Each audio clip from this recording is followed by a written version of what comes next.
Vendors at the Ray Ray Ground Market in downtown Kingston are pleading for help after fire of unknown origin destroyed sections of the market late last night.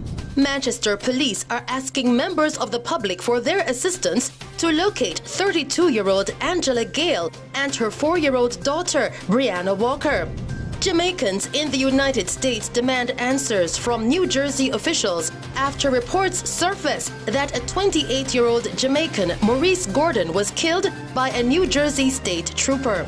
Still tonight, 6 new cases of COVID-19 have been recorded in the last 24 hours, taking the total number of positive cases to 605.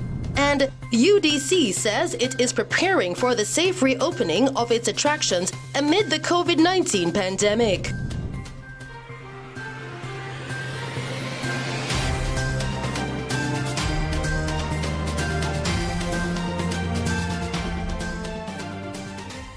Good evening.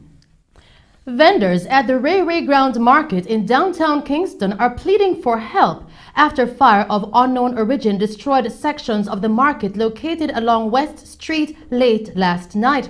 While firefighters continue their investigations to determine the source of the blaze, police believe the fire could be the work of arsonists. The law enforcement officers have theorized that the facility was set ablaze by criminals who engaged the police in an hour-long gun battle in sections of western Kingston last night.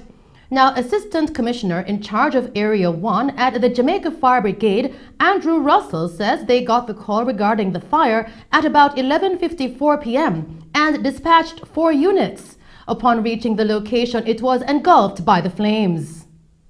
On our arrival at the given location, we saw the Ray Ray Market fully engulfed in flames. The fire was raging. The fire brigade quickly got into operation, and after approximately 1 hour of rigorous firefighting, the firefighters were able to bring this fire under control. However, cooling down operation continued into this morning at approximately 7:30 a.m.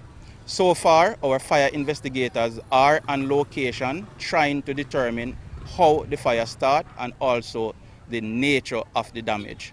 4 fire units and 35 firefighters battled the blaze from York Park, Port Royal, Rollington Town and Portmore Fire Station. The entire Ray Ray Market has been completely destroyed. Based on our investigation so far, approximately 120 stalls have been destroyed in the blaze. At this time, we have not put a cost to the damage as we are presently doing that assessment as we speak. We are awaiting a report from our investigators who are now on location, going through the rubbles, trying to determine how the fire started. When that investigation is complete, then that will guide us going forward. Now the fire left many vendors counting their losses, some of them literally in tears, as they were seen pleading with the authorities for assistance when we visited the scene earlier today. We need help at Ray Ray Ground because every year we get burned out, and we need anti-owners to help all of the egg them in Ray Ray Ground because we get burnt out. We never yet get anything from the Prime Minister at Ray Ray Ground. All of our clothes them get burned out, so we well need help we and the egg them. Oh my God, it's such a terrible, terrible sight to behold. I lost everything. I saved nothing. Right beside where I'm sitting now. Across from where I'm sitting, my stall is there. I lost everything. I'm really distraught right now. Because, I mean, I lost everything and nothing has been saved. Nothing has been saved. You know, but as I said before, thank God my life is here. I borrow loan, I trust loan, I have to pay rent. I have to send grandparents to school. I have to pay people back their money when I borrow. I have partner through around, I've been through. I'm too old for to sell my body. I need some justice from all of the people that can help. Andrew Wallace, come out. Man, look here now. You see this now, this gone from bad to worse. You see very people now have no money, you know. Who not trust loan, I borrow money from loan. Here what? We need help now, anti-wellness. We never get a help in here yet. not care what happen. I pay poor people in here. We have a put them at high school. We want to try for one and be better than we. No come sell na old book. Come try be the prime minister and minister of government. Come on, man. We need help. We want it, and we are stand out for that help now. We know, cause everything gone down the drain for we know. So here we better come talk to we now. So we are gonna take the street to we know. We are go up on the street. We can't bother with this no more. In news from Manchester, the police are asking the members of the public for their assistance to locate 32-year-old Angela GAYLE and her 4-year-old daughter BRIANNA Walker, both of New Green District in the parish. Police reports state that they have been missing since Saturday, June 6. Miss GAYLE is of fair complexion, stout build, and is approximately 5 feet 5 inches tall. BRIANNA is of fair complexion and slim build. Further reports from the Mandeville Police coming into our news center tonight are that the pair was last seen at their home sometime after 8 p.m. on Saturday. They have not been seen nor heard from since. Their mode of dress at the time they went missing is unconfirmed. Anyone knowing the whereabouts of Angela GAYLE and BRIANNA Walker is being asked to contact the Mandeville Police at 876-625-3423. Police 119 emergency or the nearest police station. Still making news tonight, the judiciary of Jamaica says they are deeply saddened by the passing of Noel Chambers. In a release earlier today, the judiciary stated that it is saddened by the fact that systemic challenges within the judiciary could have contributed to this tragedy. The release also outlined that it is clear that many institutions, including the courts, failed in their duty to safeguard the rights of Mr. Chambers to life, liberty, and a fair trial within a reasonable time before a properly constituted and impartial court. Mr. Chambers was victimized several times, they say. The failure to have him before the courts at regular intervals resulted in him being overlooked, which ended in his death. The institution says this is not to happen again.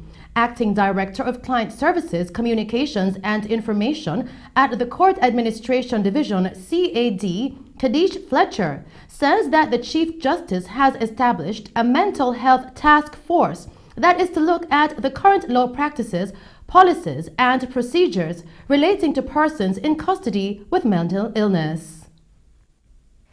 We express our sincerest sympathies and apologize to his family, friends, community, and by extension every Jamaican. In response to the publication of the Indicom report, Chief Justice Brian Sykes has established a mental health task force that is to look at the present law, practice, policies, and procedures relating to persons in custody with mental health. The report of the task force is expected within the next 120 days. This case highlights the need for an adequate records and information management system within the courts. This is a priority area for the judiciary and was included in our strategic plan as an area in need of improvement if we are to become one of the best judiciaries in the world. The judiciary must now be provided with the necessary resources to bring about the transformation that all Jamaicans wish to see. In the meantime, the judiciary of Jamaica has announced that all the cases involving persons in custody with mental illnesses will be reviewed and appropriate decisions within the law will be made. The review will commence immediately, and in this regard, the courts will be working closely with the Department of Corrections and the Office of the Director of Public Prosecutions. In other news, Jamaicans in the United States are demanding answers from New Jersey officials after reports surfaced that a 28-year-old Jamaican, Maurice Gordon, was killed by a New Jersey State Police trooper on May 23. In a joint statement released yesterday, the Jamaican Diaspora Northeast USA and the Jamaica Organization of New Jersey, John Jay, say they are tormented and heartbroken by Gordon's killing. Mr. Gordon, who migrated to the United States at age 19, was allegedly shot at least 4 times after what should have been a routine traffic stop on the Garden State Parkway. The New York Daily News reported that an official document released by the New Jersey Attorney General's office claimed that Gordon tried to grab the unnamed trooper's gun and tried to steal his state police vehicle. However, the attorney representing the man's family, William Wagstaff, says he has seen portions of a video depicting the confrontation, and there is, quote, absolutely no evidence that Gordon tried to take the trooper's weapon, end quote. The diaspora groups have stated, and I quote, that as a community, we stand with the family during this tragic time. It is disturbing that once again, another black man was killed during an interaction with law enforcement. We need to know the facts and demand accurate answers from all the individuals and agencies involved, end quote. Meanwhile, American civil rights activist Reverend Al Sharpton was one of the number of family, friends, and prominent figures who gathered for George Floyd's funeral at the Fountain of Praise Church in Houston earlier today to celebrate his life. Reverend Sharpton issued a clarion call for justice. Reverend Sharpton, in eulogizing Floyd, says until black lives and white lives have the same value, we will continue to have the same injustice happening over and over again. There is an intentional neglect to make people pay for taking our lives. If 4 blacks had done to 1 white, if 4 black cops had done to 1 white what was done to George, they wouldn't have to teach no new lessons. They wouldn't have to get corporations to get money. They would send them to jail. And until we know the price for black life is the same as the price for white life, we're going to keep coming back to these situations over and over again. Either the law will work or it won't work. Now, Reverend Sharpton also emphasized that blacks have been fighting systematic racism for a very long time in America and added that now is time for that to change. We are not fighting some disconnected incidents. We are fighting an institutional systemic problem that has been allowed to permeate since we were brought to these shores. And we are fighting wickedness in high places. When you can put your knee on a man's neck and hold it there 8 minutes and 46 seconds, that's not even normal to a civilian, less known to a police officer. Try when you go home to put your knee down on something and hold it there that long. You got to be full of a lot of venom, full of something that really motivates you to press down your weight that long and not give out. And to think that you're certified by the state to carry a badge and a gun and you got all of that in you means that we have permitted people to become officers of the law that ought to be somewhere else in society. Imagine you pressing down on something 8 minutes that's telling you I can't breathe, that's begging for their life, and you keep pressing. What kind of mentality is that? So how do we screen who police officers are? And how do we get to this place over and over again? They told Eric Garner, put him in a chokehold. He said, I can't breathe. Those 3 cops walked, no prosecution. Until the law is upheld and people know they will go to jail, they're going to keep doing it because they're protected by wickedness in high places. Now, anti-racism protests triggered by Mr. Floyd's death are now entering their 3rd week in the United States. Huge rallies have been held in several cities, including Washington, D.C., New York, Chicago, Los Angeles, and San Francisco. With the rallying cries, Black Lives Matter and No Justice, No Peace, the demonstrations are among the largest U.S. protests against racism since the 1960s. Still tonight, According to the Ministry of Health and Wellness, Jamaica has recorded 6 new cases of COVID-19 in the last 24 hours, taking the total number of COVID-19 confirmed cases on the island to 605.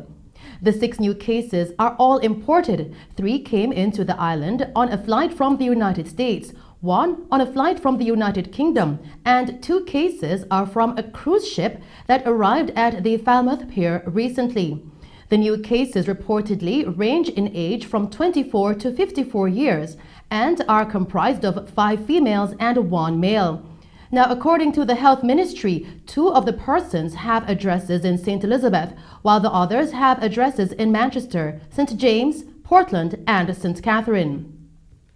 Meanwhile, the total number of recoveries remain at 405.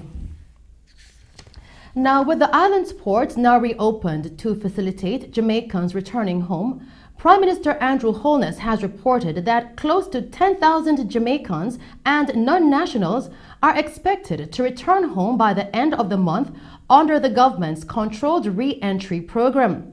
According to Prime Minister Holness, in addition to the 2,500 Jamaicans already on the island, 3,000 more persons are scheduled to return within the period leading up to June 14. He says that the government believes that based on the number of persons who have applied, it is likely that we may see another 7,000 entries by June 30. Still making news tonight, the People's National Party, PNP, says that a re-energized and united parliamentary group left a highly anticipated meeting at the Michael University College today, unified, determined to redouble and combine their efforts and commitment to win the upcoming general election. Party President Dr. Peter Phillips, MP, in his presentation, told the group that the national campaign will be reimagined and will be targeting all avenues of media channels and platforms, including all digital spaces, as the party is now election ready and the base of supporters is well motivated. The PNP outlined that the parliamentary group, which is comprised of members of parliament and senators, held frank and constructive dialogue as they advanced plans for the upcoming general elections. They also discussed significant challenges to the Jamaican economy and the Jamaican people. The parliamentary group expressed its confidence that a united PNP is poised for an election win based on the ongoing work in the seats it now holds and the focus it has placed on winning an additional 15 constituencies. And those were some of the stories making news tonight. I'll return with other updates as the UDC says it is preparing for the safe reopening of its attractions amid the COVID-19 pandemic. And Massey Gas Product Jamaica Limited, GasPro, has extended support to the Northeast Regional Health Authority, NARA, with a donation of $400,000. We'll now take a break and then join Christopher Scott with sports. Need cash? WhatsApp Rapid Loans at 876-403-8048. That's 876-403-8048. Quick loans until payday. All you need is your ID, proof of address, 2 payslips, and a job letter. No security required. Loans for rent, utility bills, medical expenses, and car repairs until payday. Rapid Loans Financial Services. WhatsApp 876-403-8048.